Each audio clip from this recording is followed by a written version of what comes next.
तो मिशन गगनयान को लेकर आज इसरो ने एक और बड़ी कामयाबी देखिए यहां पर हासिल की है। इसरो ने महत्वाकांक्षी मिशन गगनयान की पहली सफल टेस्ट लॉन्चिंग की है और आज ठीक सुबह 10 बजे गगनयान की टेस्ट लॉन्चिंग की गई। देखिए 3 तस्वीरें आपको दिखा रहे हैं। इसके ठीक देखिए 8 मिनट बाद क्रू मॉड्यूल जो है समुद्र में लैंड किया गया।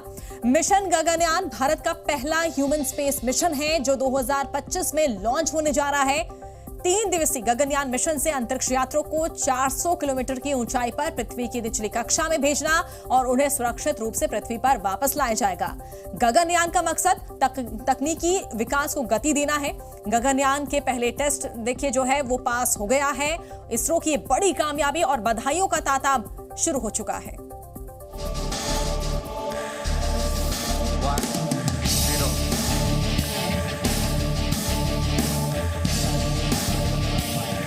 अंतरिक्ष में इसरो की लंबी छलांग, गगनयान सफल पहली टेस्ट उड़ान। अब भारत रचेगा नया कीर्तिमान। पहले चंद्रयान 2, फिर आदित्य L1 और अब मिशन गगनयान की पहली टेस्ट उड़ान की कामयाबी से इसरो ने बता दिया है कि भारत ही अंतरिक्ष का बिग बॉस है। आज इसरो ने अंतरिक्ष पर एक और लंबी छलांग लगाते हुए गगनयान मिशन के लिए मानव रहित उड़ान के परीक्षण को सफलतापूर्वक पूरा कर लिया है। आज देश ही नहीं पूरी दुनिया की नजर भारत की महत्वाकांक्षी अभियान गगनयान की पहली टेस्ट उड़ान पर थी। जैसे ही सुबह 10 बजे क्रू मॉड्यूल को लेकर इसरो के रॉकेट ने उड़ान भरी और क्रू मॉड्यूल के परीक्षण को सफलतापूर्वक पूरा किया तो पूरा इसरो हेडक्वार्टर तालियों की गड़गड़ाहट से गूंज उठा। इसरो चीफ एस सोमनाथ ने मिशन की सफलता का ऐलान किया और पूरी टीम को बधाई दी। I am very happy to announce the successful accomplishment of the TVD-1 mission. The purpose of this mission was to demonstrate the crew escape system for the Gaganyaan program through a test vehicle demonstration in which the vehicle has gone up to a Mach number which is a speed of sound slightly above that and initiated an abort condition for the crew escape system to function. हालांकि launching से पहले कुछ घंटे तनाव भरे रहे। पहले तो सुबह 7 बजे से शुरू होने वाली परीक्षण उड़ान का समय बदला गया, फिर लॉन्चिंग से ठीक 5 सेकंड पहले रोक दिया गया। इसके बाद इसरो चीफ एस सोमनाथ ने बताया कि तकनीकी खामियों की वजह से इसे फिलहाल टाला जा रहा है। व्हीकल पूरी तरह से सुरक्षित है। तकनीकी खामियों को दुरुस्त करने के बाद सुबह 10 बजे इसे लॉन्च किया गया और इसने टेस्ट के सारे मानकों को सफलतापूर्वक पूरा किया। इसरो ने सामने आई मुश्किलों का अपने मजबूत हौसलों से सामना किया और उसे चंद मिनटों में दूर कर पूरी दुनिया को बता दिया कि ये नया भारत है जो हार मानने वाला नहीं है। इस कामयाबी से गगनयान की यात्रा का जो आखिरी पड़ाव है उसकी तरफ आज हमने पहला कदम उठाया है। The first step in the last leg of journey towards the launch of Gaganyaan. और आज जो प्रशिक्षण हुआ है ये टेस्ट फ्लाइट, इसके बाद इसकी सफलता के बाद एक के बाद एक श्रृंखलाबद्ध तरीके से इस तरह की फ्लाइट्स की जाएंगी। अब आज की टेस्ट फ्लाइट से उदाहरण के तौर पर क्रू मॉड्यूल की इवैल्यूएशन भी हुई, टेस्ट व्हीकल की इवैल्यूएशन हुई और साथ में एस्केप सिस्टम जो सबसे महत्वपूर्ण है कि जिस प्रकार से एक मानव को अंतरिक्ष में भेजना महत्वपूर्ण है उससे भी अधिक अनिवार्य है उसको सुरक्षित रूप से वापस लाना, और उसका भी आज इवैल्यूएशन इसके माध्यम से हुआ। वहीं सफल लॉन्चिंग के बाद क्रू मॉड्यूल को बंगाल की खाड़ी में नौसेना की टीम ने रिकवर कर लिया है। अब इसरो की टीम इस क्रू मॉड्यूल की स्टडी कर निष्कर्षों के आधार पर आगे की प्लानिंग तय करेगी। अंतरिक्ष में इसरो की एक और कामयाबी पर देश गर्व महसूस कर रहा है। इसरो को इस कामयाबी के लिए देश भर से बधाई संदेश भी मिल रहे हैं। प्रधानमंत्री नरेंद्र मोदी ने भी इसरो गगनयान की पहली टेस्ट फ्लाइट की सफलता पर इसरो और देशवासियों को बधाई दी है। पीएम मोदी ने सोशल मीडिया पर लिखा, ये प्रक्षेपण हमें भारत के पहले मानव अंतरिक्ष उड़ान कार्यक्रम गगनयान को साकार करने के एक कदम और करीब ले जाता है। इसरो के वैज्ञानिकों को मेरी शुभकामनाएं।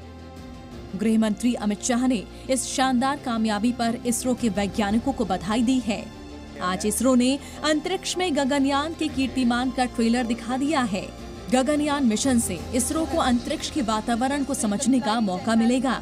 ये मिशन देश को अंतरिक्ष अनुसंधान के क्षेत्र में देश को तकनीकी विकास में बेहतर दिशा भी देगा। मिशन की सफलता के बाद अमेरिका, चीन और रूस के बाद भारत ऐसा करने वाला चौथा देश बन जाएगा। ब्यूरो रिपोर्ट, जी मीडिया। तो देखिए किस तरह से बड़ी कामयाबी लगातार भारत हासिल करता जा रहा है और क्या कुछ हासिल होगा ये हम आपको जरा समझाने की कोशिश करते हैं। देखिए पहले चंद्रयान, उसके बाद सूरज और उसके बाद देखिए गगन रोबोट कार्यक्रम की दिशा में देखिए प्रगति लगातार बढ़ते हुए आगे किस तरह से वातावरण की समझ यहाँ पर बढ़ेगी इसके चलते। तो अंतरिक्ष के वातावरण की समझ बढ़ेगी क्योंकि ये भी बहुत ज्यादा जरूरी है, काफी महत्वपूर्ण है। भारत में देखिए रिसर्च के नए रास्ते खुलेंगे, वैज्ञानिक प्रयोगों की क्षमता बढ़ेगी। किस तरह से ये जो आज प्रयोग हुआ है, जो टेस्ट हुआ है, इसके चलते देखिए भारत में रिसर्च के जो है नए रास्ते खुलेंगे। कई ऐसे रिसर्च है जिनको लेकर जो है कई नए रास्ते खुल सकते हैं। तकनीकी विकास में भागीदारी यहाँ पर बढ़ेगी क्योंकि हर दिन देखिए नई नई तकनीक आ रही है, इसमें भी बड़ी भागीदारी यहाँ पर भारत निभा सकता है। तो लगातार देखिए बड़ी कामयाबी भारत की और गगनयान के सफल टेस्टिंग के बाद भारत ने ये बता दिया है कि वो अंतरिक्ष का सुपर पावर है।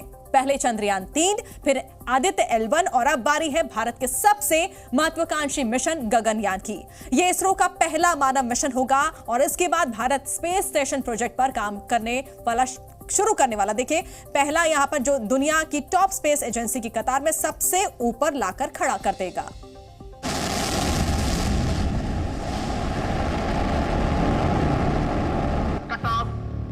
Separated, Aditya L1 satellite separated. जी हाँ, आप अपनी स्क्रीन पे देख सकते हैं लैंडर मॉड्यूल।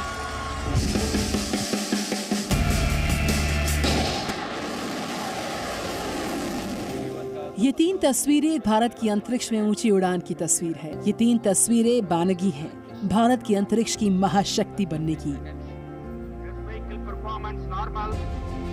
ये 3 तस्वीरें गवाह है विज्ञान के क्षेत्र में भारत के तेजी से बढ़ते कदमों की। आज जैसे ही गगनयान मिशन के क्रू मॉड्यूल की सफल लॉन्चिंग हुई तो दुनिया ने एक बार फिर से अंतरिक्ष में भारत की धमक देख ली, भारत की कामयाबी की चमक देख ली।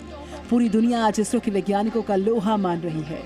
अब दुनिया की नजरें भारत के इस महत्वाकांक्षी अभियान गगनयान पर टिक गई हैं। भारत का मिशन गगनयान भारत को अंतरिक्ष का सुपर पावर बनाने जा रहा है। क्या है ये मिशन गगनयान, आइए बताते हैं।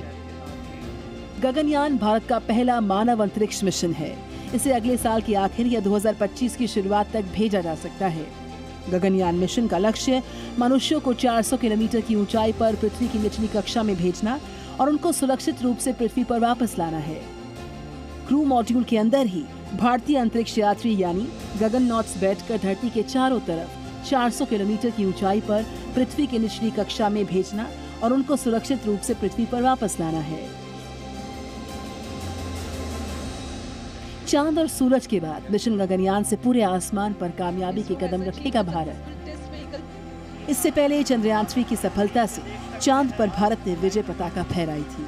चंद्रयान 3 की सफलता से भारत ऐसा चौथा देश बना जिन्होंने चांद की धरती पर सॉफ्ट लैंडिंग की। इतना ही नहीं, चंद्रयान 3 की सफलता भारत को अंतरिक्ष की ताकत इसलिए भी बनाती है क्योंकि चांद के दक्षिण ध्रुव में सॉफ्ट लैंडिंग करने वाला भारत पहला देश है। पूरी दुनिया ने रोवर के जरिए चांद पर भारत की चहलकदमी को देखा है। चंद्रयान 3 के रोवर प्रज्ञान पर लगे पेलोड ने चांद के दक्षिण ध्रुव पर सल्फर की मौजूदगी की पुष्टि कर दी है। इसके साथ ही हाइड्रोजन की खोज अभी भी की जा रही है। चंद्रयान में अगर हाइड्रोजन की मौजूदगी का पता चलता है तो ये अब तक की सबसे बड़ी सफलता होगी क्योंकि हाइड्रोजन और ऑक्सीजन मिलकर पानी बना सकते हैं और भविष्य में चांद पर इंसानी बस्ती बसाने का सपना साकार हो सकता है। चांद पर सतह के बाद भारत के कदम सूरज की तरफ बढ़े। सूर्य के रहस्यों से पर्दा उठाने के लिए आदित्य L1 अपने मिशन के तहत आगे बढ़ता जा रहा है। ये अगले साल जनवरी तक अपने डेस्टिनेशन तक पहुंच जाएगा।